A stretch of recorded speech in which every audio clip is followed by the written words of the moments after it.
माननीय पोलीस अधीक्षक संदीप घुगे यांनी स्थानिक गुन्हे अन्वेषण शाखेस अवैध अग्निशस्त्र बाळगणाऱ्या इसमांविरोधात विशेष मोहीम राबवून कारवाई करण्याचे आदेश दिले।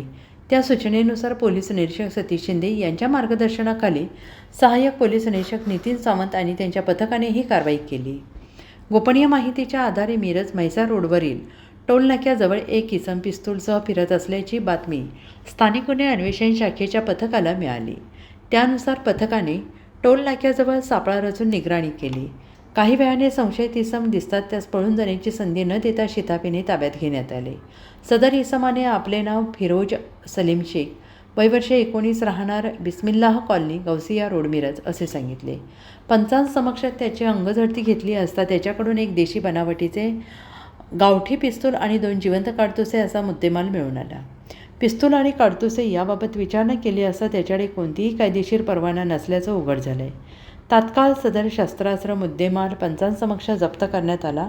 या प्रकरणी सहाय्यक पोलीस निरीक्षक नितीन सावंत यांनी मिरज शहर पोलीस ठाणे येथे फिर्याद दिली। भारतीय शस्त्रास्त्र अधिनियम अंतर्गत गुन्हा दाखल करण्यात आलेला आहे। आरोपी आणि जप्त मुद्देमाल पुढील तपासासाठी मिरज शहर पोलिसांच्या ताब्यात देण्यात आलेला असून पुढील तपास पोलीस निरीक्षक सतीश शिंदे यांच्या मार्गदर्शनाखाली सुरू आहे।